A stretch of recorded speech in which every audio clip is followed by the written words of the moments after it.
Morning students, B Ed first year अर्थात B Ed प्रथम वर्ष बीएड फर्स्ट ईयर में पेपर 6 जिसका नाम है जेंडर स्कूल एंड सोसाइटी अर्थात लिंग विद्यालय और समाज, इसमें यूनिट 3 इकाई 3 के अंतर्गत आज हम जानेंगे gender relatives and challenges of education among girls अर्थात जेंडर वास्तविकताएं एवं लड़कियों की शिक्षा की चुनौतियां।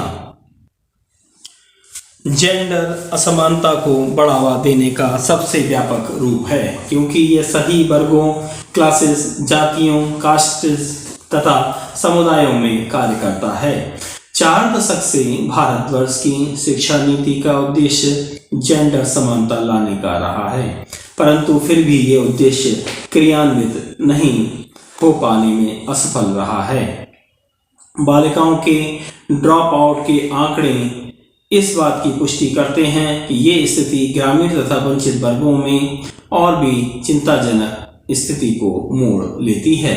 इस ड्रॉप आउट की मूल में कई कारण होते हैं, जैसे खराब शिक्षण, समझने में मुश्किल आना, कुसमायोजन तथा प्राइवेट ट्यूशन का महंगा होना।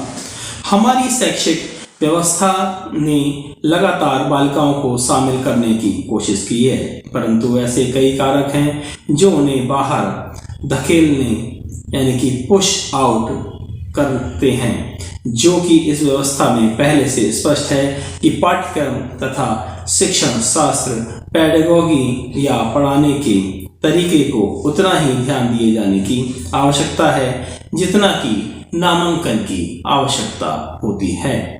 भारत जेंडर के मुद्दे पर एक प्रगतिशील शिक्षा नीति अपनाने के लिए किया जाना चाहता है। राष्ट्रीय शिक्षा नीति NPE 1986 में महिला शिक्षा पर विशेष ध्यान दिया गया, जिसके अनुसार महिलाओं की स्थिति में शिक्षा को एक मूलभूत परिवर्तन लाने के लिए प्रयोग किया जा सकता है। अतीत की संचित विरूपताओं को निष्प्रभावी करने के लिए महिलाओं के पक्ष में सार्थक कार्य किए जाएंगे। महिलाओं के सशक्तिकरण में राष्ट्रीय शैक्षिक व्यवस्था का सकारात्मक मध्यवर्ती भूमिका निभा सकेगा।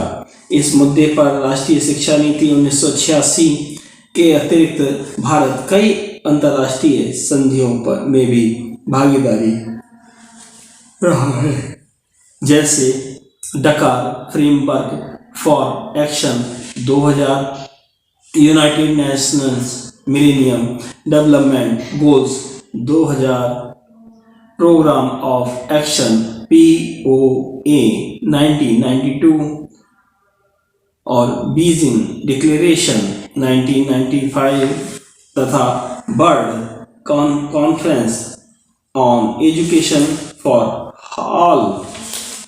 3 दशकों से लैंगिक समानता एवं शिक्षा के सार्वभौमिकरण के प्रयासों के बावजूद वास्तविक स्थितियां शोचनीय हैं।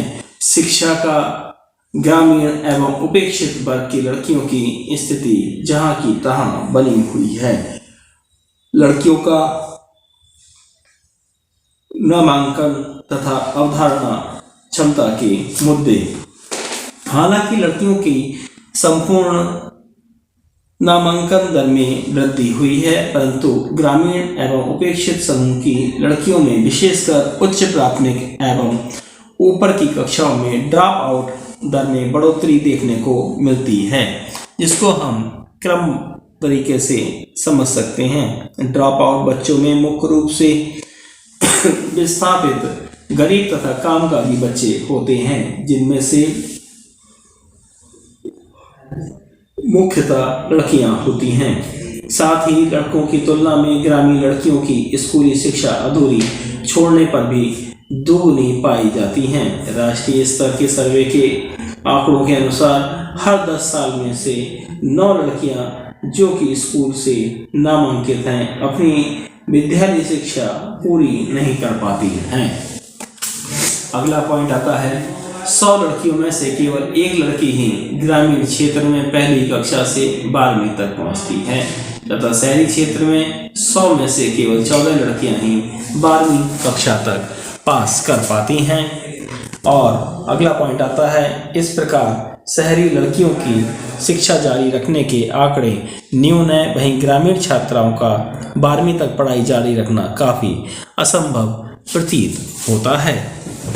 इसलिए नामांकन या पहुंच से भी अधिक आवश्यक है पढ़ाई जारी रखना तथा अवधारणा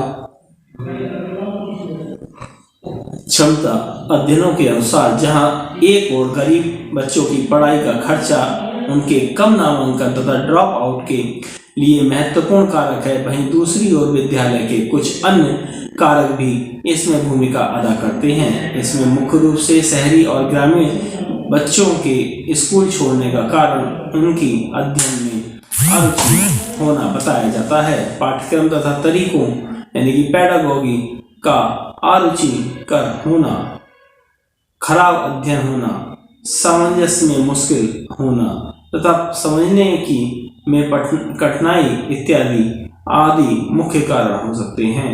एक अध्ययन से तो ये भी पता चला है कि 26% बच्चों के स्कूल ड्रॉप आउट के कारण विद्यालय एवं पाठ्यक्रम संबंधी तत्वों को बताया, जिसमें स्कूलों की अभिज्ञतापूर्ण वातावरण, विद्यालय शिक्षा की उपयोगिता के बारे में संदेह और अध्ययन में सामंजस्य न बिठा पाना बताया गया।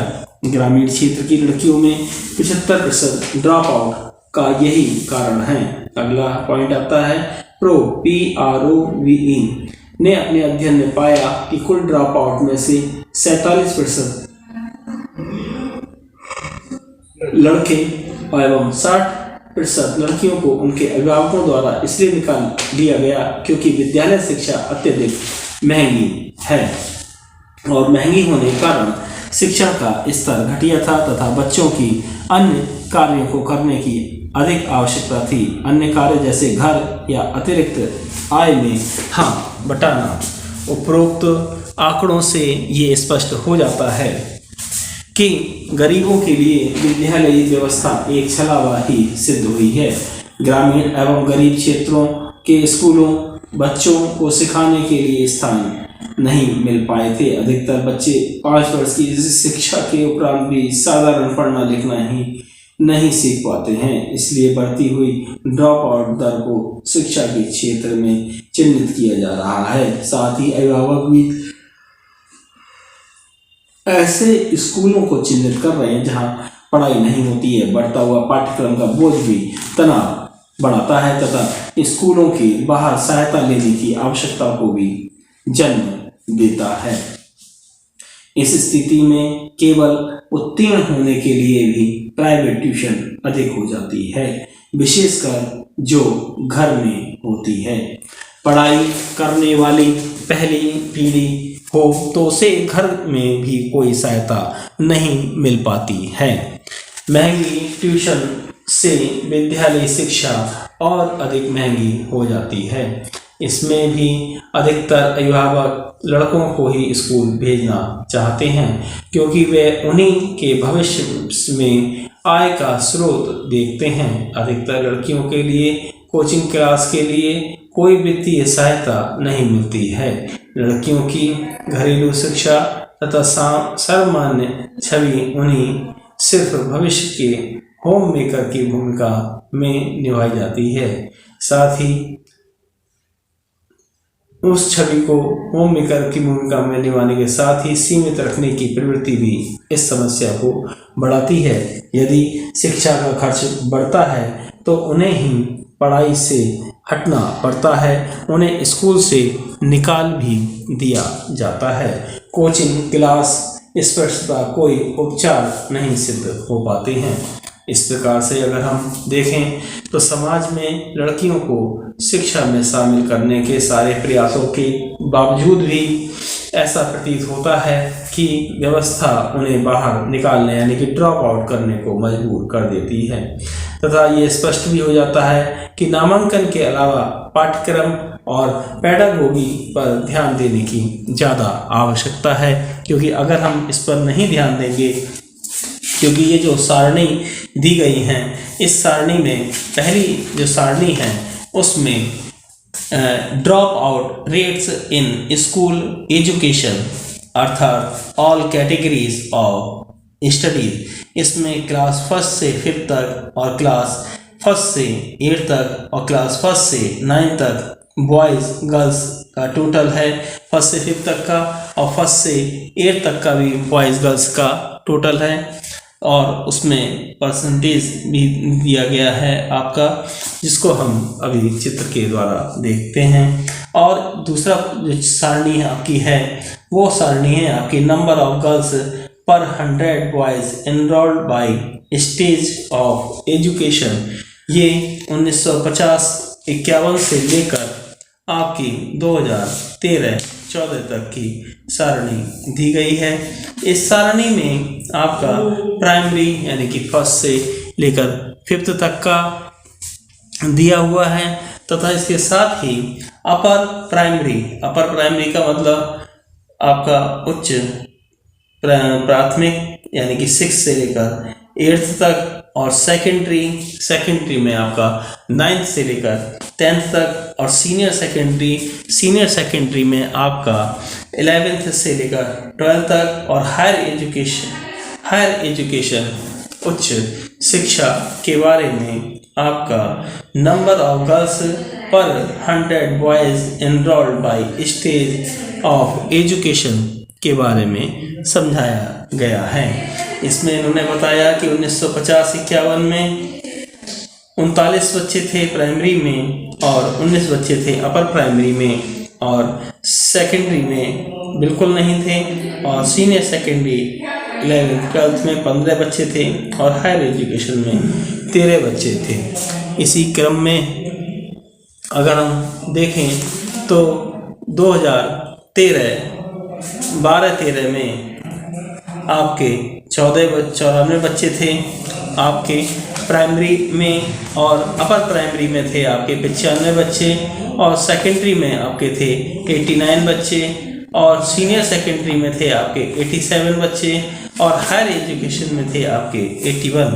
और इसी में अगर हम 2013 और 14 को अगर हम देखते हैं तो इसमें आपका प्राइमरी 1st to 5th में 93 बच्चे, और आपका upper primary 6th to 8th में 95 बच्चे, और आपका सेकेंडरी में 9th और 10th में 90 बच्चे, और सीनियर सेकेंडरी में 11th और 12th में 89 बच्चे, और हायर एजुकेशन में यानी कोई भी बच्चा आपका नहीं था।